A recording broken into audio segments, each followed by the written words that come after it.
Although Governor Reagan is unable to be with us today, he asked that I convey the following message for him. I am pleased to offer my heartiest congratulations to the citizens of Huntington Beach as you dedicate your new Civic Center. On March 30th, 1974, 50 years ago, our Civic Center was dedicated. Mayor Jerry Matney presided over the ceremony, attended by dignitaries, senior staff, and many guests. They filled the outdoor amphitheater, heard speeches and musical numbers, and celebrated the city's exuberant future the new Civic Center represented, albeit in then difficult economic times. The new Civic Center followed in the wake of a long history of sites which were home to Huntington Beach governance. Incorporated in 1909, our first Board of Trustees, as our council was then known, met briefly in the offices of the Board of Trade, forerunners to our current Chamber of Commerce. Within weeks, however, they moved into the back room of the First National Bank, wedged between the bank and the post office, probably thanks to the bank's president, D.O. Stewart, being a member of this first council. For a short while thereafter, they met in a rented brick building owned by the town physician, Dr. Schenck, whose home is now the downtown police station.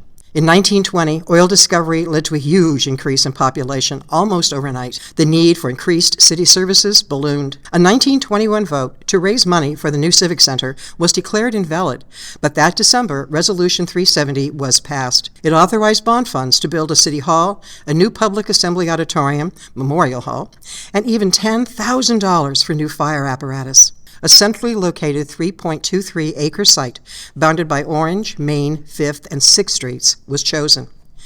The architectural firm of Walker and Eisen was hired to design them. Famous for their theaters and public spaces throughout the Southland, they are especially remembered for creating the internationally celebrated Beverly Wilshire Hotel in Los Angeles. City administrative services were intended to fill the City Hall. Memorial Hall was intended to directly serve the community. The entire second floor of it was given over to the American Legion, while the first floor, clearly designed in the Art Moderne style, was intended as auditorium space, its floor sloped toward the stage, enhancing the view of a seated audience. While the second floor was used as hoped for, the first floor was not, and it was remodeled, leveling the first floor for broader use with the stage left intact. The 1933 earthquake damaged both. Although repaired, these buildings were never the same, and these structures worsened over time. Police Chief Earl Robital recalled officers dropping coins and marbles on the floor to see which way they would roll from one day to the next. One of the favorite tricks of the guys was to bring a handful of marbles and just throw them at the front desk and watch them roll the entire length of the building downhill to get back to the back parking lot. Yeah. And later we discovered that the main beams, they were 12 by 12s.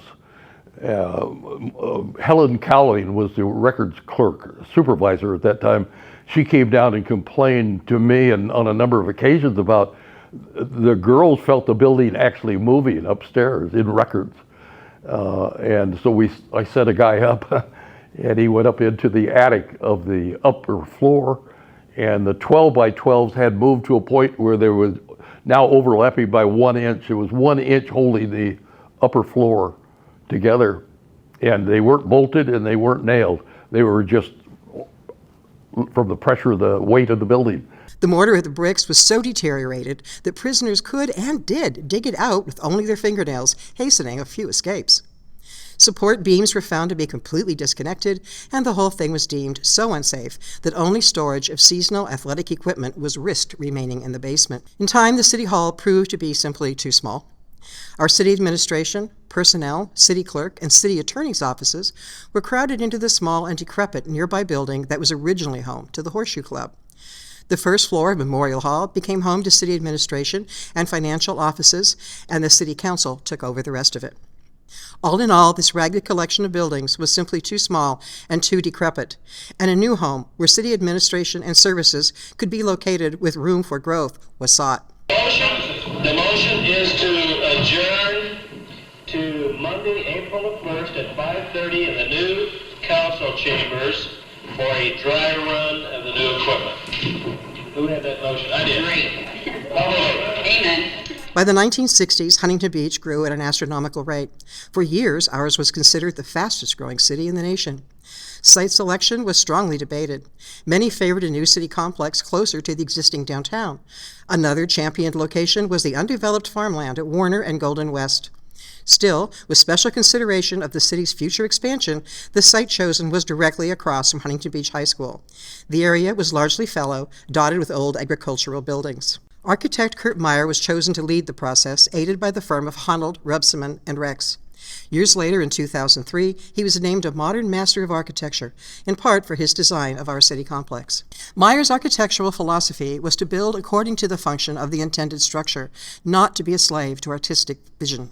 Accordingly, his idea for our site was developed in the brutalist style, a harsh-sounding term describing concrete construction and slab-sided facades prominent in government, bank, and office buildings at the time. Chief Robitel recalled the involvement of staff in reviewing and offering suggestions during the process, including the specific role of the police department. We worked very closely with Kurt Meyer, the architect, on his building. In fact, I sent a young officer, Pete Christie, to work with Kurt Meyer in their office for about 6 months during the planning stages for this building. And he was selected for that very reason, and he was our liaison with the architect. And we built models of each floor as they developed in the planning stages and then had them on display. We had a room set aside where everybody in the department was encouraged to come in, view it, look at the layout and the interaction that it would create among all the people in the department and get their, I think we had 600 pages of suggestions. More than just workspaces for staff, the new facility was intended to be more public-facing than its predecessors. In particular, the council chambers were of special interest. Because the chamber is the public site of governance, its design reflected the evolving role of the community's direct participation. The dais was raised to reflect its role, but not so high that council members could be seen as looking down on the public. They were seated so as to easily see each other and public speakers, while public seating was designed to clearly see them in return. With the site selected and designs clarified, ground was broken in February 1972. For the following 2 years, the structures of the complex rose. Foundation pilings were dug deeply into the soil. Towering steel forms arose and were tied together by men working at great heights. Recognizable areas of the Civic Center complex began to emerge, like the City Council chambers and the amphitheater. As our new Civic Center neared completion, interior work also began.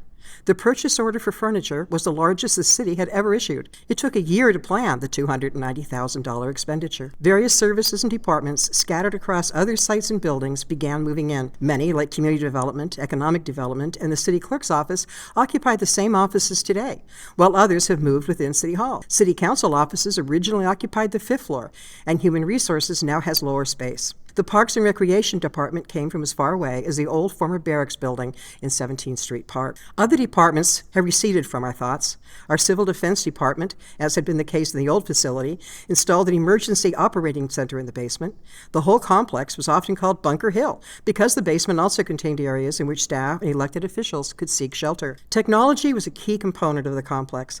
A lengthy system of pneumatic tubes connected the many departments to send and receive documents.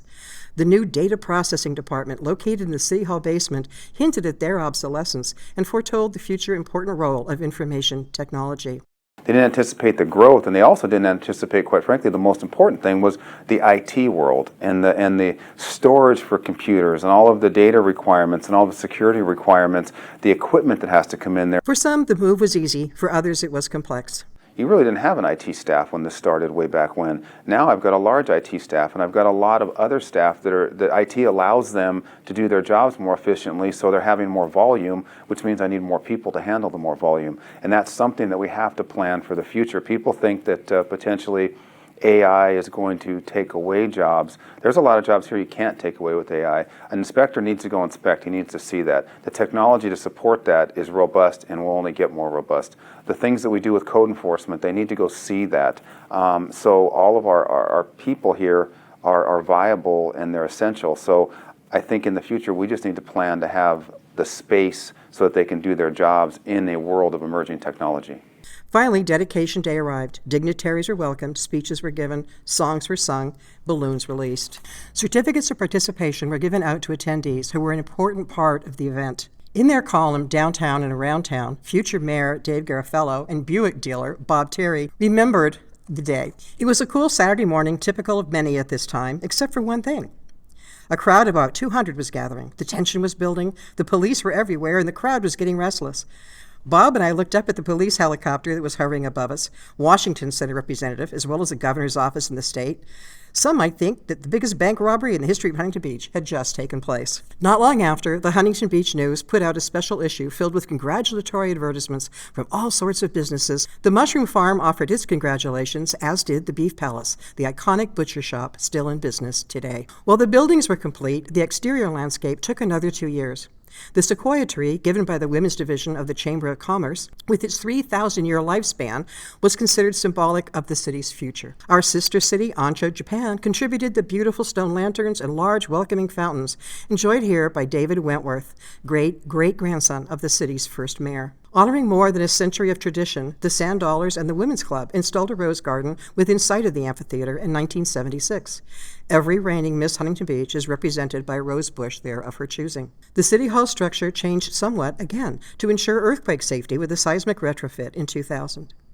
So in 2000, Congress passed the Disaster Mitigation Act of 2000, and what that did is allowed local jurisdictions to write hazard mitigation plans that looked at mitigation actions that jurisdictions could take to do before disasters. In 2004, we completed our hazard mitigation plan and adopted it by City Council, and within that plan, we identified that the city needed to seismically retrofit City Hall. And what the plan allowed us to do was apply for pre-disaster mitigation funding. And within that funding, we received a $3 million of a $7 million grant project. Engineers designed the retrofit of the building using FEMA 356 standards, which is seismic rehabilitation standards that guide the rehabilitation of projects. The project was completed in 2000. And what it did is on three faces of City Hall, it created buckling restrained brace frames. As you can see, the facade that's on the front of the building here. And what that does is it prevents the building from coming down during an earthquake. The Civic Center complex has always been a site of service to the community, a site of governance and community participation. It also became a site of memory in a way the previous buildings did not. We'll name Memorial Hall in honor of the heroes of all wars. At the time, this only included wars up to World War I. Following World War II, returning veterans urged the creation of a memorial monument. Its location behind Memorial Hall was the site of numerous commemorations. As the old Memorial Hall was demolished, veterans demanded that the monument be moved to the new city complex, where it was placed near the inner entrance to City Hall. Though centrally located, the old monument was much less auspicious than it had been at its first home. It was removed when a new black granite marker championed by veterans of Vietnam was erected. It honors all our fallen since the First World War. The role of our first responders on 9/11 is also honored prominently. The large monument outside council chambers includes 2 pieces of the Twin Towers gifted to us, a huge honor presented to those having given significant service during this traumatic event.